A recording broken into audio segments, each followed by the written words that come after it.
अस्सलाम वालेकुम, welcome to solve with Naeem. मैं हूं आपका मेंटर नईम अंजुम और आज की क्लास में हम डिस्कस करने वाले हैं एलसीएम के बारे में। How to find LCM easy and very quick way. I will make sure that कि आज की ये वीडियो एंड तक देखने के बाद आप भी एलसीएम फाइंड करने में एक्सपर्ट बन चुके होंगे। तो बिना कुछ देर किए आइए आज की क्लास स्टार्ट करते हैं।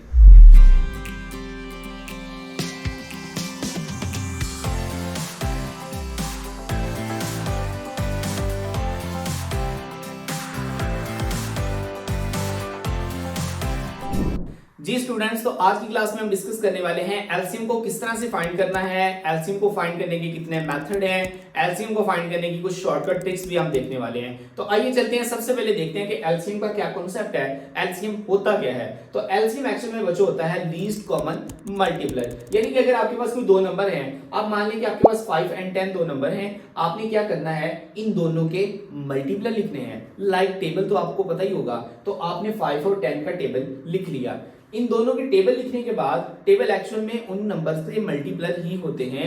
अब आप आइडेंटिफाई करें कि कौन कौन से ऐसे नंबर हैं जो दोनों टेबल में एग्जिस्ट करते हैं। जी हाँ, यहाँ पर आपको काफी सारे नंबर नजर आ रहे हैं जो दोनों टेबल में एग्जिस्ट करते हैं। ये नंबर इनके कॉमन मल्टीप्लर हैं, यानी कि 5 के टेबल में भी वो नंबर हैं और 10 के टेबल में भी वो नंबर आ रहे हैं। अब आपने ये देखना है इन तमाम नंबर में से सबसे छोटे वाला नंबर ऐसा है, कौन सा है, जो दोनों में पाया जाता है। जी हाँ, यहाँ पर आपको नजर आ रहा है 10। ये वो नंबर है जो 5 के टेबल में भी एग्जिस्ट करता है, 10 के टेबल में भी एग्जिस्ट करता है। और दूसरी मजे की बात है कि ये दो वो ऐसा नंबर है जो दोनों में और सबसे छोटा है। अगर आप इसके अलावा देखते हैं, 20 की बात कर लें, 30 की बात कर लें, 40 की बात कर लें, ये तमाम नंबर बड़े नंबर हैं, लेकिन इनमें सबसे छोटा और कॉमन नंबर कौन सा है, वो है 10। और 10 ही इसका क्या रहने वाला है, 10 इसका एलसीएम होगा। तो ये हमारे पास बेसिक एलसीएम का कॉन्सेप्ट है कि दो या दो से ज्यादा नंबर आ जाएं, आपने उनके टोटल क्या करने होते हैं, फैक्टर लिखने होते हैं, मल्टीप्लर लिखने होते हैं, और उन मल्टीप्लर में जो सबसे छोटे वाला और कॉमन नंबर आ जाए वही उसका एलसीएम होता है। अब हम डिस्कस करते हैं एलसीएम को फाइंड करने की कुछ शॉर्टकट ट्रिक्स, जिसके लिए हम एक एग्जांपल ले लेते हैं। आपके पास कोई तीन नंबर यहां पर नजर आ रहे हैं, 2, 8 एंड 16। आपने सबसे पहले आइडेंटिफाई करना है इन तमाम नंबर में सबसे बड़े वाला नंबर कौन सा है। तो जी हाँ, यहां पर हमारे पास 16 सबसे बड़े वाला नंबर है। अब आप ये देखेंगे क्या जो छोटे नंबर हैं ये 16 को डिवाइड कर सकते हैं, कर पा रहे हैं या नहीं कर रहा है। अब यहाँ पर 4 भी 16 को डिवाइड कर रहा है और 8 भी 16 को डिवाइड कर रहा है, तो जो सबसे बड़ा नंबर 16 है वही इसका क्या रहने वाला है, एलसीएम रहने वाला है। तो ये पहली शॉर्टकट ट्रिक है कि अगर बड़े नंबर को छोटे तमाम नंबर डिवाइड कर रहे हो तो वो बड़े वाला नंबर ही उसका क्या रहने वाला है, एलसीएम होगा। सेकंड ट्रिक पे आते हैं। आपके पास यहाँ पर तीन नंबर्स हैं, 4, 6 एंड 18। अब देखिए यहाँ पर जो सबसे बड़ा नंबर है, एक नंबर उसको डिवाइड कर रहा है लेकिन दूसरा नंबर उसको डिवाइड नहीं कर पा रहा, तो इस केस में घबराना नहीं है। जो सबसे बड़ा नंबर है इसको आपने किसी ऐसे नंबर से मल्टीप्लाई करना है कि मल्टीप्लाई करने के बाद जो आंसर आता हो वो आंसर इन तमाम नंबर से डिवाइड हो रहा हो। तो मल्टीप्लिकेशन आपने छोटे नंबर से स्टार्ट करनी है। लाइक हम 18 को मल्टीप्लाई करते हैं 2 के साथ, 18 को 2 से मल्टीप्लाई करते हैं तो आंसर हमारे पास आता है 36। अब ये जो आंसर है इसको 4 भी डिवाइड कर रहा है, इस आंसर को 6 भी डिवाइड कर रहा है और 18 भी डिवाइड कर रहा है। तो देखिए ये वाला जो नंबर है ये क्या हुआ, इसका एलसीएम रहने वाला है। यानी कि अगर कोई केस ऐसा आ जाता है जिसमें बड़ा नंबर तो छोटे नंबर से डिवाइड नहीं हो रहा, तो अब आपने उससे बड़ा नंबर एक जनरेट करना है। अब आपने ट्राई ये करना है कि छोटे नंबर को मल्टीप्लाई करना है। लाइक 2 को मल्टीप्लाई करेंगे, देखेंगे जो नंबर आता है क्या वो उससे डिवाइड होता है या नहीं होता, फिर 3 करेंगे, 4 करेंगे, यानी कि बड़े नंबर की तरफ जाएंगे। पहले छोटे से हमें स्टार्ट करना है। एक और एग्जांपल देखें, यहाँ पर आपके पास 10, 15 एंड 20 तीन नंबर दिए गए हैं। सबसे बड़ा नंबर 20 है और ये जो 20 है ये 10 पर डिवाइड हो रहा है, तो 10 पे डिवाइड हो रहा है। लाइक जो 10 है ये रेस से निकल गया है, यानी कि इसकी हमें जरूरत नहीं है। अब हम बात करते हैं 15 की। अब हमें कोई ऐसा नंबर जनरेट करना है जो 15 से भी डिवाइड हो रहा हो।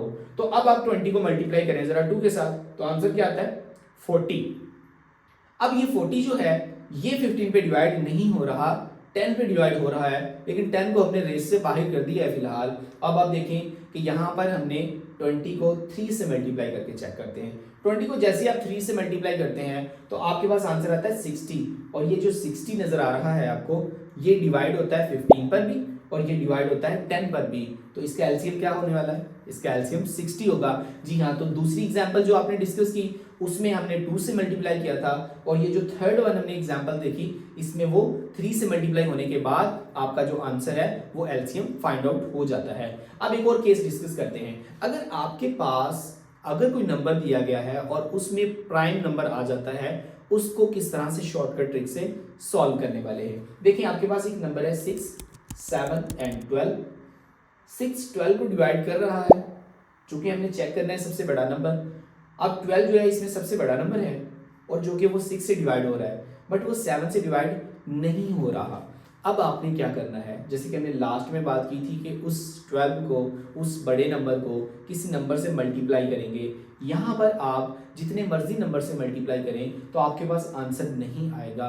क्यों? जो सेकंड नंबर है आपके पास जिसके लिए आपने डिविजिबल देखना है वो प्राइम नंबर है, और प्राइम नंबर के केस में आपने क्या करना है, सिंपल आपके पास जो बड़ा नंबर है और यहाँ दूसरा जो प्राइम नंबर है, उन दोनों नंबर्स को आपस में आपने मल्टीप्लाई कर देना है। आपस में मल्टीप्लाई करने के बाद जो आंसर आएगा वही उसका एलसीएम रहने वाला है। जी हाँ, ये हमारे पास टोटल 3 ट्रिक्स हैं। मैं रिवाइज करता हूं दोबारा से कि आपने पहले आइडेंटिफाई कर लेना है कि आपके एक्सप्रेशन में, आपके नंबर्स में सबसे बड़े वाला नंबर कौन सा है, और फिर ये देखना है क्या जो बड़ा नंबर है तमाम छोटे नंबर उसको डिवाइड कर सकते हैं। अगर तो कर लिया तो वो बड़े वाला नंबर आपका एलसीएम रहने वाला है। अगर नहीं कर पाए तो अब आपने उसको ऐसा नंबर बनाना है, ऐसे नंबर से मल्टीप्लाई करना है कि वो तमाम नंबर से डिवाइड हो सकता हो। और अगर आपके पास प्राइम नंबर आ जाता है तो प्राइम नंबर को डायरेक्ट आपने बिना सोचे आपस में दोनों नंबर्स को मल्टीप्लाई करना है और एलसीएम लिख देना है।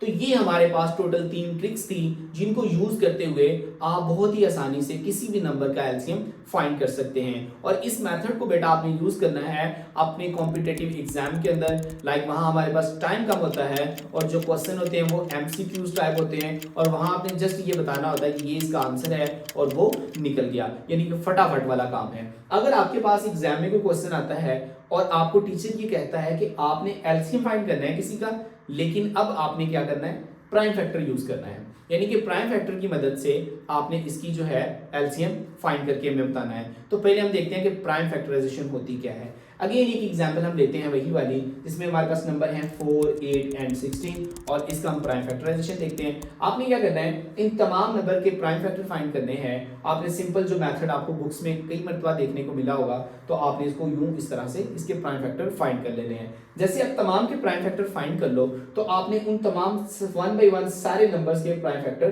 कुछ यूं लिख लेने हैं। लिखने के बाद आपने देखना है कि इनमें कौन कौन से ऐसे नंबर हैं, कौन कौन से ऐसे फैक्टर हैं जो कॉमन हैं। तो आपने कॉमन नंबर को एक साइड पे लिख लेना है और नॉन कॉमन नंबर को एक साइड पे लिख लेना है। तो आपने क्या करना है, जस्ट कॉमन नंबर जो हैं उनको आपस में मल्टीप्लाई कर लें। मल्टीप्लाई करने के बाद जो आपके पास आंसर आ रहा है वही उसका क्या है, एलसीएम है। तो ये प्राइम फैक्टर है। एक और एग्जांपल देखें, यहां पर हमारे पास 2 नंबर हैं, दोनों के हमने प्राइम फैक्टराइजेशन की मदद से फैक्टर फाइंड किए। फैक्टर फाइंड करने के बाद यहाँ आपको कुछ पोर्शन नजर आ रहा है जो कॉमन है और कुछ पोर्शन ऐसा नजर आ रहा है जो कॉमन नहीं है। तो आपने कॉमन वाले पार्ट को अलग कर लिया और नॉन कॉमन वाले पार्ट को अलग कर दिया। तो एलसीएम हमेशा क्या होता है, उसमें कॉमन पार्ट भी आते हैं और नॉन कॉमन पार्ट भी आते हैं। जो कॉमन पार्ट है और नॉन कॉमन पार्ट है उनको मल्टीप्लाई करेंगे और जो आंसर जनरेट होगा वो आंसर क्या रहने वाला है, इसका एलसीएम रहने वाला है। तो ये था हमारे पास प्राइम फैक्टर। अब हम बढ़ते हैं आगे डिवीजन मेथड की तरफ। तो ये देखें, फिर हमने वही एग्जांपल ले ली, लेकिन इस केस में हमें क्या करना है, हमने 1 बाय 1 जैसा कि प्राइम फैक्टराइजेशन में उसको फाइंड किए थे फैक्टर, वैसा नहीं करना। हमने तमाम नंबर को एक ही बार में फैक्टराइजेशन मेथड से सॉल्व करना है। देखिए हमारे पास नंबर हैं 4, 8 एंड 16 और डिवाइड करने के बाद हमारे पास कुछ नंबर आ जाएंगे जो इन तमाम नंबर के प्राइम फैक्टर होंगे। और ये जो तमाम प्राइम फैक्टर हैं इनको आपस में आपने मल्टीप्लाई करना है और मल्टीप्लाई करने के बाद जो आंसर है और वो आंसर ही इनका एलसीएम होगा। तो ये हमारे पास डिवीजन मेथड था और प्राइम फैक्टराइजेशन मेथड था जिसकी मदद से आप किसी भी नंबर का जो है वो एलसीएम फाइंड आउट कर सकते हैं। तो चलिए अभी हम आगे बढ़ते हैं कुछ अलजेब्रिक एक्सप्रेशन की तरफ कि अगर आपके पास कुछ अलजेब्रिक एक्सप्रेशन आती हैं उनका एलसीएम किस तरह से फाइंड आउट किया जाएगा। तो जी स्टूडेंट्स, अब हम कुछ एग्जांपल को देखते हैं कि हमारे पास इसका एलसीएम कैसे फाइंड किया जाएगा और इसको सिंप्लीफाई भी कैसे किया जाएगा। तो फर्स्ट एग्जांपल हमारे पास है जिसमें आपके पास 2/5, 7/10 एंड 3/4 है। तो आपको मैंने बताया था ट्रिक में कि सबसे पहले आपने क्या देखना है कि सबसे बड़ा नंबर आइडेंटिफाई करना है और देन ये देखना है कि छोटे नंबर उसको डिवाइड कर सकते हैं या नहीं कर सकते। यहाँ पर सबसे बड़ा नंबर जो है वो 10 है, 5 उसको डिवाइड कर रहा है, 5 2 10, बट 4 उसको डिवाइड नहीं कर पा रहा। तो अब आपने क्या करना है, 10 को किसी ऐसे डिजिट के साथ मल्टीप्लाई करना है कि उसको मल्टीप्लाई करने के बाद आपके पास कोई ऐसा नंबर आ जाए जो 5 पर भी डिवाइड हो रहा हो और 4 पर भी डिवाइड हो रहा हो। तो अगर आप 10 को 2 के साथ मल्टीप्लाई करें तो 20 आपके पास आंसर आएगा, और 20 5 पर भी डिवाइड हो रहा है और 4 पर भी डिवाइड होता है और साथ ही साथ वो 10 पर भी डिविजिबल है। तो यहाँ आपके पास इसका जो एलसीएम है वो 20 रहने वाला है। अब हम इसको सिंप्लीफाई करेंगे कि अगर आपके पास कुछ इस तरह के क्वेश्चन आते हैं फ्रिक्शन की फॉर्म में और आपने उनको ऐड करना होता है, तो फर्स्ट स्टेप ये होता है कि आपको एलसीएम लेना आना चाहिए। तो इसीलिए मैंने आपको पहले एलसीएम का बताया। अब हम ये देख लेंगे कि इस तरह से अगर हमारे पास फ्रिक्शन में कोई क्वेश्चन आता है तो उसको कैसे सॉल्व किया जाएगा। आपने फर्स्ट क्या करना होता है कि जो डिनोमिनेटर में वैल्यू है, लाइक ये 5 है, इस 5 को आपने किसी ऐसे नंबर से मल्टीप्लाई करना है कि मल्टीप्लाई करने के बाद आपके पास आंसर 20 आ जाए। तो यहाँ देखें कि अगर मैं 5 को मल्टीप्लाई करता हूँ 4 के साथ तो मेरे पास 20 आंसर आ जाएगा। अब जो हमारे पास 4 है, ये नंबर आपने ऊपर न्यूमरेटर में जो वैल्यू है आपने उसके साथ इसको सिंपल मल्टीप्लाई करना है। तो 5 को 4 के साथ मल्टीप्लाई करें, 20 आता है। अब 4 से मल्टीप्लाई करने के बाद 20 आया है। अब आप 4 को मल्टीप्लाई करेंगे न्यूमरेटर में पड़ी वैल्यू के साथ, तो 4 को 2 से मल्टीप्लाई करेंगे, आपके पास आंसर आ जाएगा 8। प्लस का साइन यूज करेंगे जो हमारे पास है। अब 10 को किसी ऐसे डिजिट के साथ मल्टीप्लाई करना है कि आंसर आपके पास 20 आए, तो डेफिनेटली 10 को 2 के साथ मल्टीप्लाई करेंगे तो आंसर 20 आ जाएगा। अब 2 से मल्टीप्लाई करने की वजह से 20 आया। अब 2 को मल्टीप्लाई करेंगे न्यूमरेटर में पड़ी वैल्यू के साथ, तो 7 2s are 14, तो हमारे पास आंसर आ जाएगा 14। अब हम थर्ड वैल्यू को देखते हैं। अब इसी तरह से आपने सिंपल 4 को ऐसे नंबर से मल्टीप्लाई करना है कि जिससे मल्टीप्लाई करने के बाद आपके पास आंसर 20 आ जाए। तो अगर 4 को 5 से मल्टीप्लाई करें तो हमारे पास 20 आ जाएगा। अब 5 को हम न्यूमरेटर के साथ मल्टीप्लाई करेंगे यानी कि 3 के साथ, तो हमारे पास आंसर आ जाएगा 15। ठीक है। अब स्टूडेंट्स हम तमाम वैल्यूज को क्या कर लेंगे, एडअप करेंगे, तो जो ऐड करके हमारे पास आंसर आ जाएगा वो हम इसको लिख देंगे सिंपल। अब इन तीनों वैल्यू को अगर हम ऐड करें तो हमारे पास आंसर आता है 37 और नीचे हमारे पास डिनोमिनेटर में 20। तो ये वो मेथड था जिसकी वजह से हम एलसीएम को यूज करते हुए क्वेश्चन को सिंप्लीफाई करते हैं।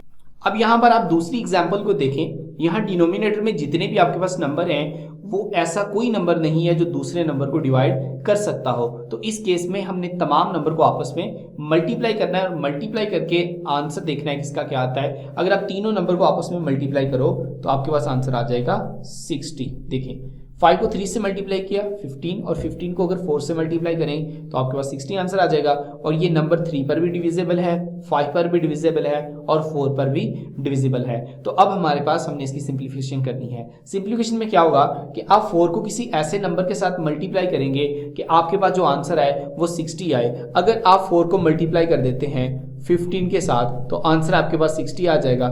15 से मल्टीप्लाई किया, अब 15 को आप मल्टीप्लाई करेंगे न्यूमरेटर में पड़ी वैल्यू के साथ 3 के साथ, तो आपके पास आंसर आ जाएगा 45। जी हाँ। अब हम 5 को इसी तरह से ऐसा नंबर देखेंगे कि किससे मल्टीप्लाई करें तो 60 आ जाए। तो देखिए 5 को अगर आप मल्टीप्लाई करें 12 के साथ तो आपके पास आंसर 60 आ जाएगा। जी 12 के साथ मल्टीप्लाई करने के बाद आंसर 60 है। यस। अब 12 को कहाँ मल्टीप्लाई करना है, इसी की न्यूमरेटर में जो बड़ी वैल्यू है उसके साथ। 12 को अगर हम 3 से मल्टीप्लाई करेंगे तो हमारे पास आंसर आ जाएगा 36।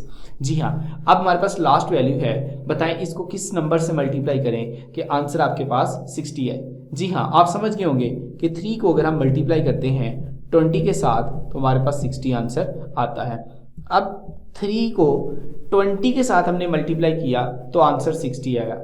अब जिस नंबर से मल्टीप्लाई करने के बाद आंसर 60 आया उस नंबर को आपने सिंपल न्यूमरेटर में जो वैल्यू होती है उसके साथ मल्टीप्लाई करवाना होता है। तो 20 को अगर 1 से मल्टीप्लाई करेंगे तो हमारे पास आंसर आ जाएगा 20। ठीक है जी। अब देखिए इनको ऐड करेंगे, ऐड करके सिंपल इसका आंसर लिख देंगे। तो अगर हम इनको ऐड करते हैं तो हमारे पास आ जाएगा 101 एंड 60।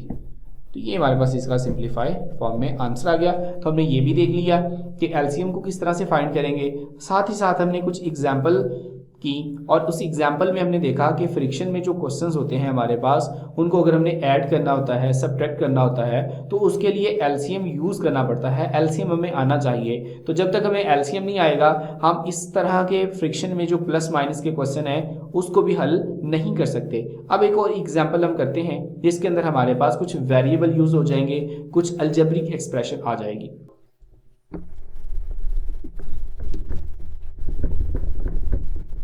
तो जी बच्चों, अब आपके पास कुछ ऐसे एक्सप्रेशन है जिसमें वेरिएबल भी यूज़ हो रहे हैं और इसको हम किस तरह से एलसीएम इसका निकालेंगे और कैसे इसको सिंप्लीफाई करेंगे। तो देखिए, डिनोमिनेटर में जो वैल्यू है हम पहले इसके फैक्टर बना लेते हैं। ठीक है जी, फैक्टर कैसे बनाएंगे इसके? सिंपल, ये देखिए पहले ही फैक्टर की फॉर्म में है 2x हमारे पास y, और जो दूसरी वैल्यू है उसमें हमारे पास फैक्टर जस्ट x ही है। तो एलसीएम में क्या करना है, आपने कॉमन फैक्टर को अलग लिखना है, नॉन कॉमन फैक्टर को अलग करना है।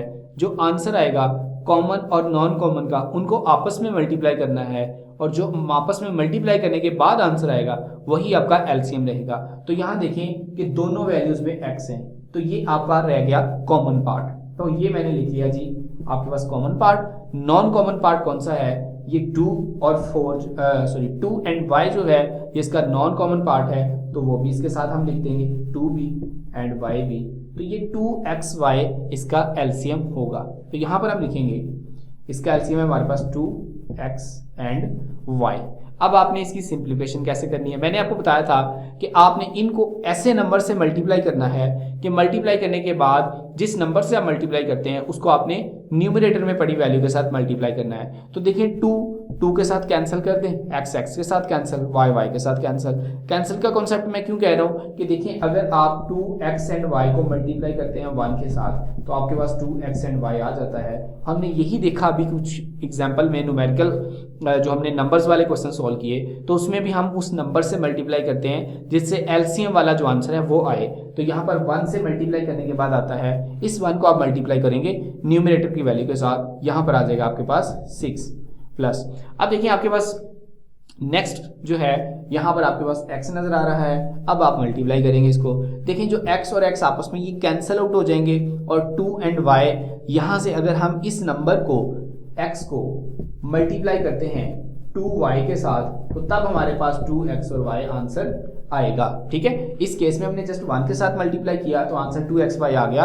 और इधर देखें कि x को हम किस नंबर से मल्टीप्लाई करें कि ये आंसर आए, तो x को हमने मल्टीप्लाई किया 2y के साथ, तो आंसर आया 2xy। तो देखिए यहाँ पर जो x है इसको मल्टीप्लाई करना पड़ता है हमारे पास 2y के साथ। अब 2y से मल्टीप्लाई करने के बाद हमारे पास 2xy आता है। अब 2y को मल्टीप्लाई करेंगे 2 के साथ, तो हमारे पास आंसर आ जाएगा 4y।